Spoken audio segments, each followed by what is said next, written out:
What is up, you guys? It's your boy Peace. How you guys doing today? I got my boy Vince over here. What's up, guys? So we are comparing the iPad Air 4, iPad Pro 2021 and the OG iPad Pro 2018 model, which is Vince's. And how long have you been using this iPad? Yeah, ever since it came out. So for 3 years, this man is experienced with this iPad. So we're gonna compare all these iPad and find out which one is best for you guys.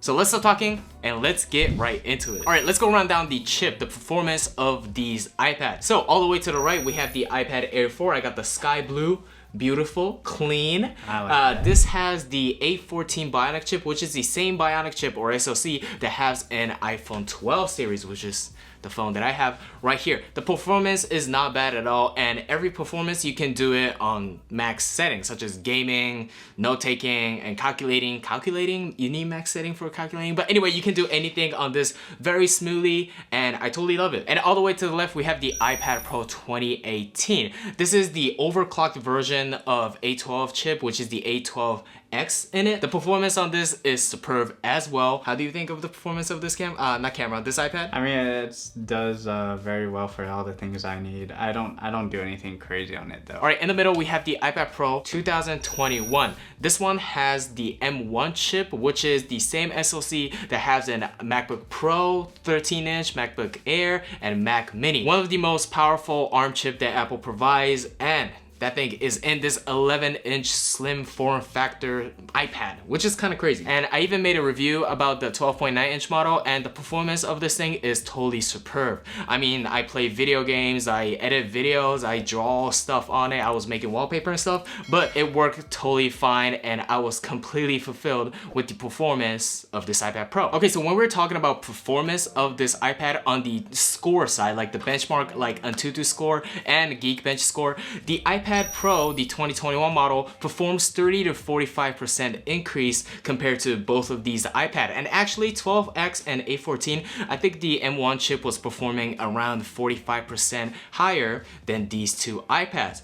However, when it comes to the daily performance, I didn't really experience any type of difference compared to my iPad Air 4 and iPad Pro. I mean, I still edit photos on here and everything, and that's about maybe the most taxing and performance thing that I do, but I don't see any performance decrease in the 3 years that I've used it. The only difference that I felt on these two, at least, is that the RAM size is completely different, because the iPad Pro 2021 have double the RAM size of the iPad Air 4. And if you get the top model, the 2TB model, or 1TB too, you get 16 gigs of RAMs. That's overpowered for an iPad. Like a computer. It is literally a freaking computer. So to test the performance of all these iPads, we have the 17 minutes video of my iPad Pro 11-inch video and iPad Pro 12.9-inch real day in life video. So it's combined it. We're going to export it in 4K and see the actual speed of all these iPads. So let's do it. Yep, say 3, 2, 1, go.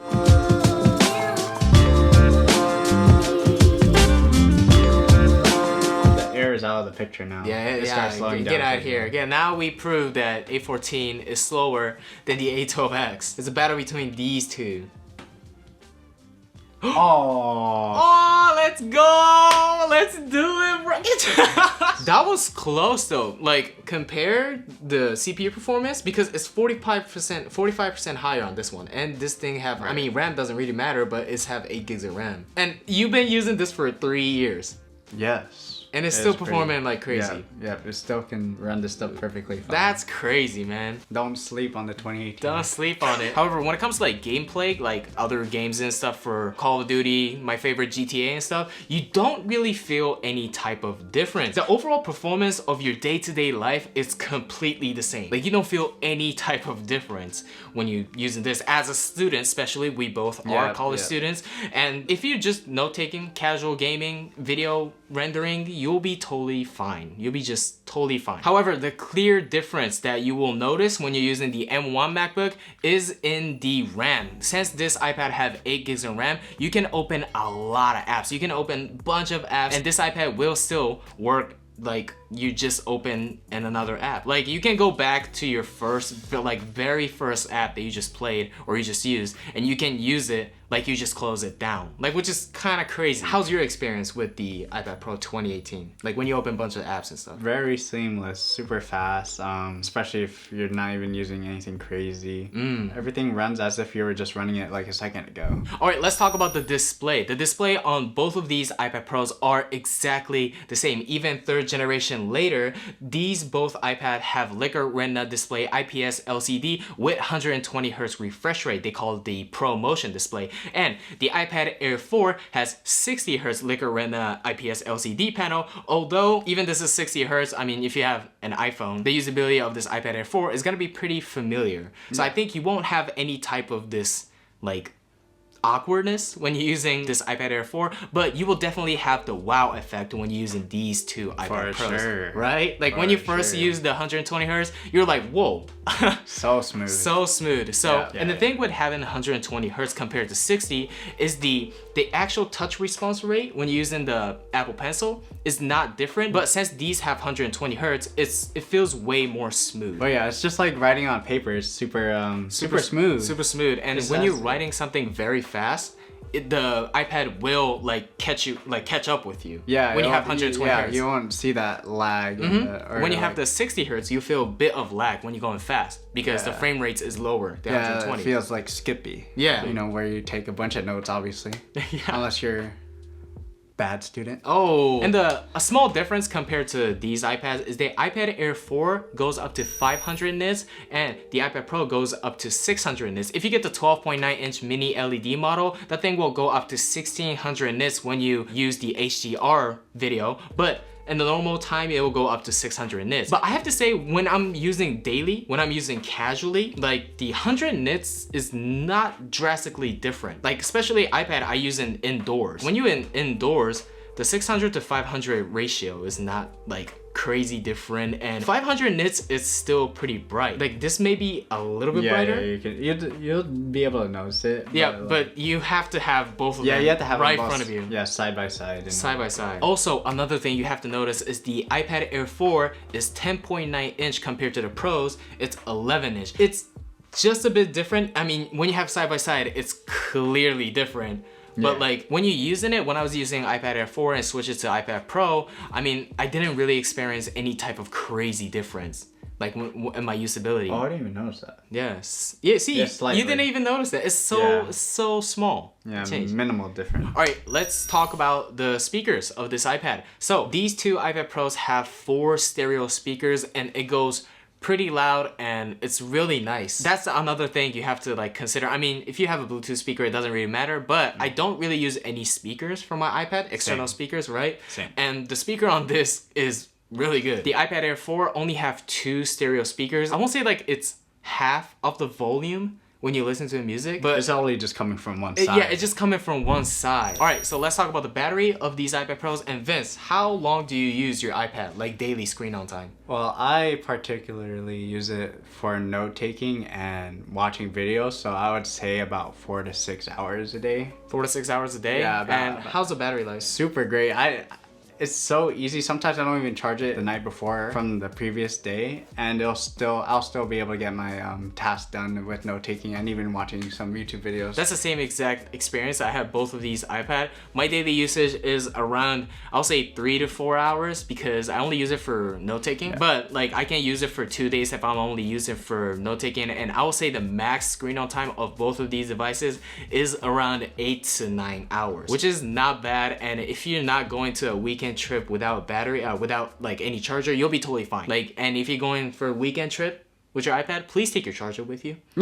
Okay, this is kind of short section, but iPad Pros have Face ID and the iPad Air 4 have a Touch ID. And I have to be honest, I do really like Touch ID on iPads way more than Face ID because I go to my school library all the time and I have to wear a mask. So having a Face ID is kind of ass, to be honest. Yeah, that's true. And the Touch ID, I got so used to opening my iPad with my finger. So like the usability of my daily habit for iPad completely changed as soon as I changed it to the iPad Pro. And I'm gonna be honest, I'm not used to it. So for the connection for these iPads, the iPad Air 4 and iPad Pro 2018 has the USB 3.0 USB Type-C connector, and the iPad Pro 2021 has Thunderbolt and USB-C 4.0. So for the data transfer, in my experience, the iPad Pro M1 chip is definitely faster. But the thing is that even this thing have Thunderbolt port, when you use the external display, like secondary monitor, the aspect ratio is still 4:3 aspect ratio. It's not 16:9. If you want to have like a secondary display for your iPad, which you can't even use as a secondary display, it's just mirroring.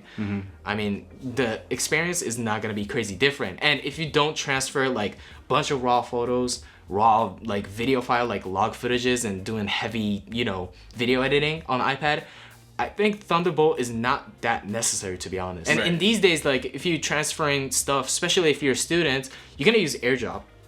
Yeah. AirDrop is very that's all you need really, unless unless like what you said earlier, unless you're transferring a bunch of like the big files. Yeah. For like videos and photos. So if you don't really transfer huge photos or like huge video files, Thunderbolt is not that necessary. It's nice to have it, but it's not that necessary, to be honest. Oh yeah, and June 7, Apple's gonna have WWDC. They probably gonna announce, or they going to announce the iPad OS 15. It's gonna be the brand new OS for iPad, and I can't really predict how iPad usage gonna change on the new iPad OS 15 update. However, I don't think it's not gonna drastically change the usability of iPad, because there's only one M1 model and other iPads are still kind of in the same CPU performance range. So if they change it drastically and the iPad Pro will suddenly become a pro machine / PC, I think Apple will change it slowly eventually. But I will say wait though, if you guys are looking for like purchasing brand new iPad, I think wait until June 7th and see the iPad OS 15 model, because if the iPad OS 15 is very PC-like, I think you will eventually go towards to higher performance iPad. All right, lastly, I want to talk about the camera of these iPads. I mean, if you're that type of person who takes photo with your iPad, you're capping. You're very capping. For the main camera, they all have the same setup, the wide angle, which is the 12 megapixel f1.8. And to be honest, the camera is not that crazy different. I mean, they shoot decent photos. But the iPad Pro 2021 has ultra wide angle and LiDAR. I think this is very useful when you're shooting whiteboard close up, when you're in classroom, which it will happen someday. But like when you're shooting some like whiteboard in your classes, or if you're doing like a real estate or architect type of work, I think this can be very useful. And LiDAR can be pretty good too for AI stuff. But I think the most useful difference, the most clear difference compared to all these iPads is in the selfie camera, because the iPad Air 4 and iPad Pro 2018 has 7 megapixel selfie camera and the quality is it's not crazy good. But the 2021 has the 12 megapixel ultra wide that goes up to 125 degrees, and it's nice. It's nice for video conference. It's nice for actually taking like a selfie photo with it with your friends and stuff. And the center stage feature on this iPad Pro is actually pretty cool. Like we had FaceTime call once with the center stage, and you're kind of mind blown. Yeah, because I didn't know that. I wasn't caught up with the whole iPad upgrades or whatever, so I was shook when I was just tracking Peace's face when he called me. I was like, what? So I will say, like, if you guys use a lot of video conference, I will say go for iPad Pro. Like the selfie camera on this thing is like superb. It's really freaking good. Lastly, the most important thing, the price is the most important thing for iPad in my opinion. And I'm gonna compare the 256 gig model, because this iPad Pro does not have 64 gig model. So I think it will be a fair comparison to compare all the 256 gigs model, right? For the iPad Air 4, the 256 gigabyte model for brand new one, it's at $750, which is pretty reasonable for the performance. I mean, it's pretty close with the M1 and the old iPad Pro. Yeah. The iPad Pro 2018, according to my research on eBay and other website, the brand new one is around $899, the 256 gig, because the resale price on Apple product is pretty good. They don't really drop price. Yeah. If you get the brand new one. But if you get the used one, according to my research, you can get this one for around $630 to $599.